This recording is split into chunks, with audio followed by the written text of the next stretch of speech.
다음 소식입니다. 미국과 이란이 유럽연합의 중재안을 바탕으로 핵합의 복원 여부를 협상 중입니다. 이스라엘은 핵합의 복원에 강력히 반대하고 있습니다. 야이르 라피드 이스라엘 총리는 이 합의로 이란에 연간 1,000억 달러 이상의 자금이 제공될 것이며 전 세계 테러 자금 조달에 사용될 것이라고 말했습니다. 야이르 라피드 이스라엘 총리는 핵합의 복원 협상을 나쁜 거래라고 부르며 미국과 국제사회가 이로부터 멀리 떨어져야 한다고 촉구했습니다. It would give Iran $100 billion a year. This money will not build schools or hospitals. This is $100 billion a year that will be used to undermine stability in the Middle East and spread terror around the globe.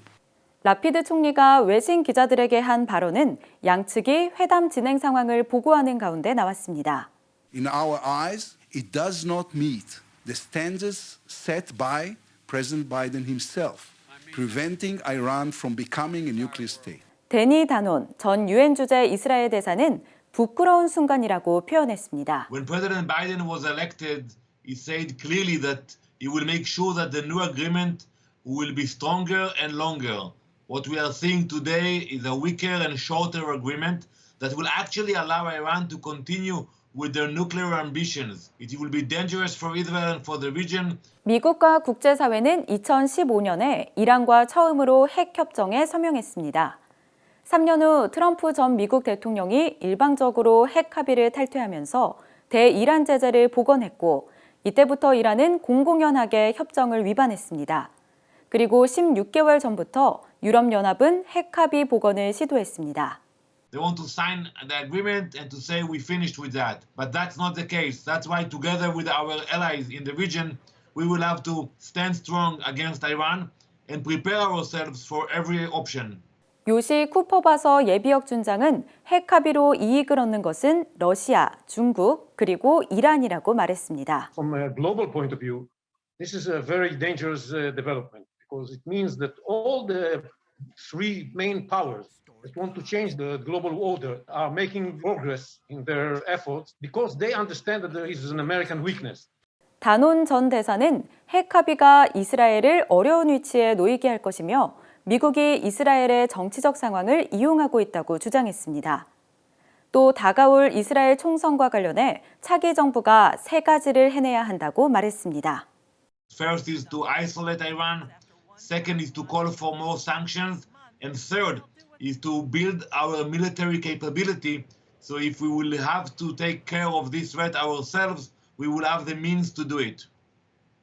이어서 핵 합의 복원과 관련해 이스라엘이 강력하게 반발하는 배경에 대해 크리스 미첼 중동 전문 기자가 자세히 전해드립니다. 복음주의 크리스천에게 이스라엘은 큰 의미를 갖습니다. Well, first of all, it's the land of the Bible. It's a place where Jesus walked. And, the Jewish people are God's chosen people. And I think one scripture that people, evangelical Christians, always focus on is Genesis 12, 2 and 3. He will bless those that bless his people. He will curse those that curse his people. So I think there's just an intrinsic, deep resonance of the evangelical Christians with the land of Israel. That's why it's many, many times the number one destination for evangelical Christians to come to the Holy Land. 이스라엘은 아랍에미리트, 바레인 등과 아브라함 협정을 맺으며 주변 중동 국가들과 관계 확대에 나서고 있습니다. 그러나 핵 합의가 복원되면 그동안의 노력이 물거품이 될 수 있다는 것이 이스라엘의 입장입니다. Yeah, very much. And I think we're already seeing effects right now. There's a concept in the Middle East called the strong horse. People will follow the strong horse, a strong country. What this agreement is going to do is strengthen Iran, and what's going to weaken many of these Gulf nations that have had relationships with, historic relationships with Israel. It weakens Israel as well. And we see even right now, for example, the United Arab Emirates ambassador is going to Tehran. So they're hedging their bets right now. They see that Israel is getting weaker. The U.S. is more withdrawing from the region. It's getting weaker. And this agreement with $100 billion and maybe $1 trillion by 2030 is really strengthening Iran dramatically, and it's affecting the Abraham Accords. 이에 크리스 미첼 기자는 이스라엘은 이란에 공격적으로 대응할 수밖에 없다고 분석했습니다. Israel, when they look at the agreement, they say it's a bad deal. And in fact, the head of the Mossad calls it a strategic disaster. Wow. Some people have called it a catastrophe. Somebody called it complete madness. So right now, Israel is looking to do what it can to stop Iran from getting a nuclear device. There's a doctrine called the Begin Doctrine. Back in 1981, then Prime Minister Menachem Begin attacked a nuclear reactor in Iraq, that Saddam Hussein was building. And his doctrine was, we're not going to let any of our neighbors get a weapon of mass destruction to destroy the Jewish state. And Iran's nuclear program represents that mass destruction of the Jewish people and the Jewish state. They're not going to allow it. They're preparing militarily. They're saying it quite openly, and we'll see what happens. They did it in 1981. Whether they'll do it in 2022 or 2023, we'll see. 일각에서는 이스라엘과 오랜 동맹국인 미국의 태도를 지적합니다.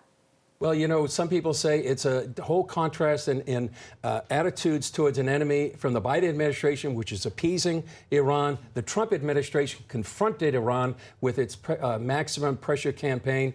And somebody said, Winston Churchill, he said this, that appeasement is sort of like feeding a crocodile and hoping he eats you last. And I think we're seeing that appeasement and action could have potential disastrous consequences throughout the region. 한편 성경의 예언이 성취되고 있다는 관점 또한 제기되고 있습니다. A lot of people see this as sort of the unfolding of maybe Ezekiel 37, 38, this war of Gog and Magog. You know, you can look at Ezekiel 36 too, the restoration of Israel. We see Israel being restored, and a lot of people as well see Zechariah, where it says all the nations one day will come to Jerusalem. Somebody has said that, you know, 2,000 years ago, all roads led to Rome. 2,000 years later, they're leading to Jerusalem. So keep your eyes on Jerusalem.